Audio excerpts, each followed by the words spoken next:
Ndugu zangu wa Tanzania, kinachotokea Afrika hakibaki Afrika. Leo kutoka Afrika Kaskazini hadi Afrika Magharibi, wananchi wameamua kusema imetosha. Swali letu leo ni moja. Tanzania inaweza kujifunza nini kutoka kwa mapambano ya uhuru katika nchi nyingine za Afrika? Afrika inainuka. Ngoja tuangalie mifano halisi ya nchi tofauti. Tunisia, mwanzo wa wimbi. Tunisia ndiyo iliwasha moto wa kile kilichoitwa Arab Spring.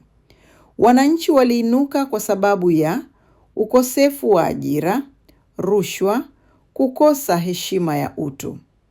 Kijana mmoja alipochoka kunyanyaswa, hasira ya taifa ikalipuka. Hili ni funzo kwa Tanzania.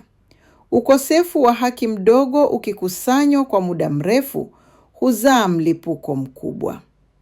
Sudan, kuangusha utawala wa muda mrefu. Nchi ya Sudan ilishuhudia maandamano makubwa dhidi ya utawala wa kijeshi, ukandamizaji wa raia, uchumi ulioporomoka. Wananchi walikaa barabarani kwa miezi bila silaha, bila kukata tamaa. Funzo kubwa ni kwamba uvumilivu wa wananchi una nguvu kuliko silaha. Huko Burkina Faso, hasira ya vijana vilipanda. Nao vijana wa Burkina Faso waliinuka dhidi ya rushwa, kukosa usawa, viongozi waliopoteza uhalali. Hapa tunaona vijana wakichoka, historia hubadilika. Huko Ghana, Kenya na Nigeria, demokrasia na shinikizo. Tunaangalia nchini Ghana kwenye nguvu ya taasisi. Imara Ghana haijulikani kwa mapinduzi ya vurugu, bali kwa uchaguzi unaoheshimiwa, mahakama zinazojitegemea, wananchi wanaothubutu kuhoji mara kadhaa, pia maraisi wamekubali kushindwa.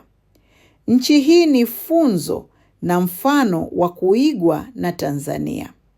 Ni lazima kutambua ya kwamba demokrasia imara hujengwa kwa taasisi, si watu. Hapo nchini Kenya, mahakama ni kimbilio kwa wananchi wake.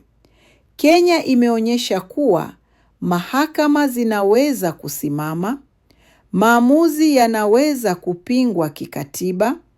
Wananchi walipohoji, mahakama zilisikiliza. Hili ni funzo kubwa kwa Tanzania. Haki ikipiganiwa kisheria inaweza kushinda. Tuangalie kule nchini Nigeria. Vijana wa Nigeria waliinuka dhidi ya ukatili wa polisi, dola kutoadhibiwa. Licha ya vikwazo, dunia ilisikiliza kilio chao. Hili ni funzo kwa Tanzania kwamba sauti ya vijana haiwezi kuzimwa kirahisi. Tumulike nchini Ethiopia. Onyo la kutochelewa. Ethiopia iko kwenye gharama ya kupuuzia malalamiko.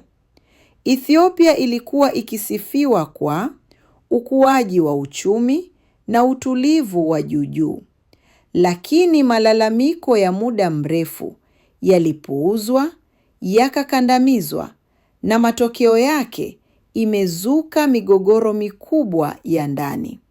Hili pia ni funzo kali kwa Tanzania. Kupuuzia sauti za wananchi leo kunaweza kuzaa mgogoro kesho. Kulinga na udadavuzi wa nchi hizo zote mfano za Afrika, ngoja tufafanue mafunzo makuu kwa Tanzania. Kutoka Tunisia hadi Ghana, kutoka Sudan hadi Ethiopia, tunajifunza mambo haya. Kwamba wananchi ni chanzo cha mamlaka, vijana ni moyo wa mabadiliko, taasisi imara hulinda uhuru, ukandamizaji hauondoi matatizo, huyaahirisha tu. Je, kwa sasa Tanzania iko wapi? Tanzania bado ina nafasi ya kujifunza bila machungu, ya kurekebisha kabla ya kulazimishwa, ya kusikiliza kabla ya kulipuka. Swali ni je, tutachagua kusikiliza au kusubiri? Ujumbe wa hitimisho.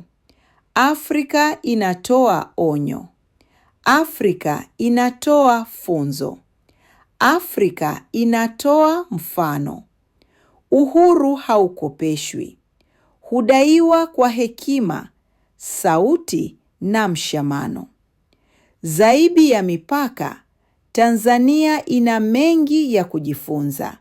Je, ni nchi ipi imekufundisha funzo kubwa zaidi? Tafadhali, shiriki nasi kwa makala nyingine nyingi zaidi ili tujifunze mengine mengi kila siku kwa pamoja. Like, share, toa maoni yako. Asante kwa kushiriki nasi katika makala zetu. Ni mimi Mama Ruga. Tukutane tena kwa makala inayofuata.